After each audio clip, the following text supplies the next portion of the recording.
Hello and welcome to Raisai's YouTube channel. My name is Milan. Today I am going to discuss one of the most important article from today's The Hindu newspaper in prelims point of view. Let's see the article. March 2026 saw net foreign investments decline to 1.7 billion. देखिए यहाँ पर जो सबसे ज़्यादा important keyword है वो है foreign investment. अच्छा, फॉरेन इन्वेस्टमेंट हमारे प्रीलिम्स पॉइंट ऑफ व्यू से कितने इंपॉर्टेंट है, let's see the previous year question itself. This question was asked in 2021 prelims with reference to foreign direct investment in India. Which one of the following is the considered its major characteristics? It is the investment through the capital instrument, essentially in a listed company. It is largely non-debt creating capital flow. It is the investment which involves non-debt servicing. It is the investment made by foreign institutional investor in the government securities.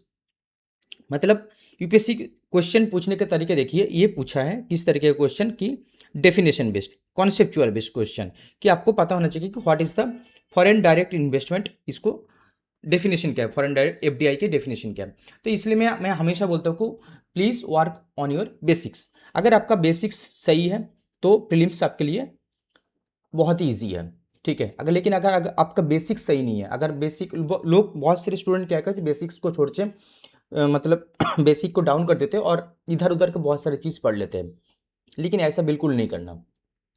आपको पढ़ने में मना नहीं है, लेकिन पहले आपको जो बेसिक्स है वो क्लियर कर लीजिए।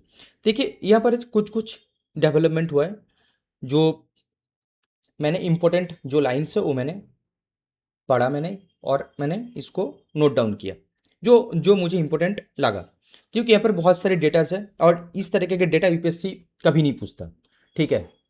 एकदम कॉम्प्लेक्स डेटा कभी नहीं पूछता, लेकिन पूछेगा भी तो स्टेटमेंट वाइज अगर पूछेगा भी ना तो उसका एक पैटर्न है, जो क्योंकि यूपीएससी को भी पता है कि एक एस्पिरेंट है जो जनरल स्टडीज़ की पेपर दे रहा है, वो इकोनॉमिस्ट नहीं है, you are not an economist. तो ये आपसे उम्मीद भी नहीं कर रहे कि आप इकोनॉमिस्ट की तरफ सोचो, आप एक जनरल स्टडीज़ पेपर दे रहे हो, एक जनरल पॉइंट ऑफ व्यू से आपको सोचना पड़ेगा। तो किस तरह से सोचना पड़ेगा मैं आपको दिखा रहा हूँ, अगर किस तरह से क्वेश्चन भी फ्रेम हो सकता है। तो पहले क्या देखेंगे कॉन्टेक्स्ट की ट्रेंड से insight FDI FPI and important terms. तो कॉन्टेक्स्ट है कि recently RBI data showed that India's net foreign investment sharply fell to 11.7 billion in March 2026, mainly due to heavy foreign capital outflows after the West Asia geopolitical crisis। यही है, exceed inflows by 11.7 billion, this was the first month after the start of the West Asia crisis। अब देखिए UPSC question कैसे frame कर सकते हैं, ये आपको नहीं पूछेगा कि 11.7 बिलियन डॉलर फॉल हुआ है, ऐसे नहीं पूछेगा। ये पूछेगा कि कॉन्सिस्टेंटली फॉल हुआ है। अगर इस तरह का स्टेटमेंट है कि कॉन्सिस्टेंटली, तो उस केस में गलत हो जाएगा। कि अगर पूछेगा कि लास्ट 5 ईयर्स में फॉरेन पोर्टफोलियो इन्वेस्टमेंट हो कॉन्सिस्टेंटली डाउनफॉल हुआ है, तो ऐसा बिल्कुल भी नहीं है। वो अभी वॉर की वजह से हुआ है, ठीक है, अभी वॉर चल रहा है, इसी की वजह से हुआ है वो।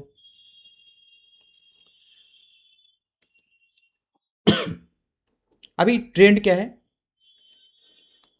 Massive FPI outflows. Now, foreign portfolio investors FPI withdrew 13.3 billion in March 2026 with outflows continuing in April में। अच्छा, ये आउटफ्लो क्यों कर रहा है, इसका पीछे एक मैं कल आप लोगों को एक रीज़न बताया था कि एक होता है interest rate.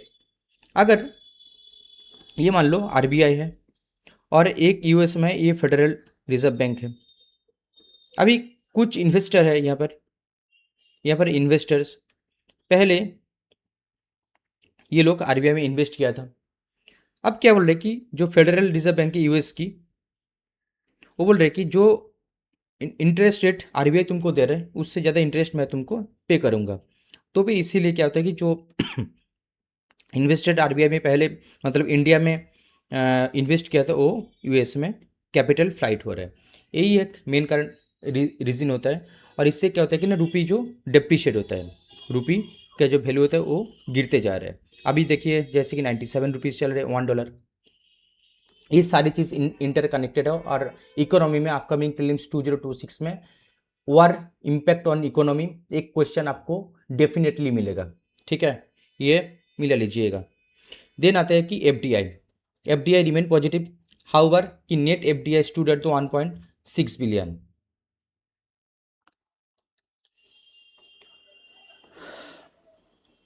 Sorry.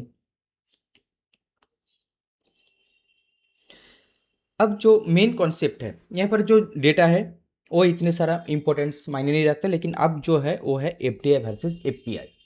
F D I versus F P I की डिफरेंस क्या है ना? Foreign direct investment, long term investment with 10% or more ownership in an Indian company, brings capital, technology and management expertise. That is the main theme of the FDI, and that is non-debt creating. That this is the answer, non-debt creating. It is largely non-debt creating capital flow. That is the answer. Definition of the FDI. तो FDI की definition क्या है? And it is a long term investment. यहाँ पर अगर कोई invest कर रहा है तो उन लोग they bring capital, they bring technology and they bring also some employment, and it must be 10% or more, 10% or more ownership.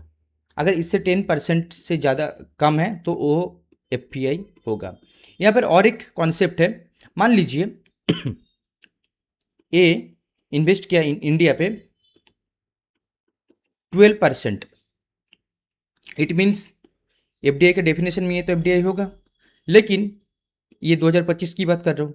अब 2026 में 12% से लेके इन्होंने 8% कर दिया, कि बोला कि नहीं 4% का जो शेयर है वो मैं नहीं रखूँगा, विथड्रॉ कर दिया, 12 से 8% कर दिया, तब भी कि एफडीआई काउंट होगा? यस, ये रूल है इंडिया पे कि तब भी एफडीआई रूल होगा। अगर कोई कंपनी ऐसे एफडीआई आ रहा है और उसके बाद जो मिनिमम परसेंटेज है 10% अगर मेंटेन नहीं कर पा रहे, तब भी एफडीआई काउंट होगा। ये बहुत ही इंपॉर्टेंट इन्फॉर्मेशन, ये आप लोग याद रखिएगा। रूट्स क्या है ना? Automatic route and government route, regulated by DPIIT and RBI. Next, foreign portfolio investment. What is foreign portfolio investment? This is also called the hot money, because यहाँ पे गवर्नमेंट की कंट्रोल बहुत ज़्यादा नहीं रहती इसमें। Investment in shares, bonds and derivatives with list 10% ownership. This is short term obviously, highly liquid and volatile, known as hot money, regulated by SEBI. These are the major key difference between FDI and FPI. Now, important some terminologies. As you can see, the hot money, highly mobile, short-term foreign portfolio, mainly FPI को कहते हैं hot money. Currency depreciation, decline in the rupees value against the foreign currencies and foreign exchange reserves. इसमें क्या क्या component है वो एक बार देख लीजिए। RBI held reserves including foreign currency assets, gold, SDR जो आईएमएफ के होते हैं, special drawing rights and IMF reserve position tranche. ये ट्रांच के बारे में क्वेश्चन आया था 2021 में, तो ध्यान में रखिए। अगर आरबीआई के अगर ऐसा क्वेश्चन है इन फ्यूचर की RBI which of the following are the counted as RBI reserves, foreign reserves, not reserve, foreign reserves, then gold, foreign currency assets, SDR and IMF reserve position tranche, all are the correct option. So this is our article. अगर ये article आप लोगों को इस तरह से पढ़ना अगर आप लोगों को अच्छा लग रहा है तो प्लीज़ तो लोग शेयर कर दीजिए और कमेंट करके बोलिए कि किस तरह से पीवाईक्यू को और आप लोगों को सामने लेके आऊँ, और आप लोगों को जो एनालिसिस है, एनालिसिस थ्रू आप लोगों को जो प्रिपरेशन है और भी मजबूत कर सकते हो। प्लीज़ कमेंट करके बोलिए, और बहुत बहुत धन्यवाद हमारे साथ जुड़े रहने के लिए। Thank you so much.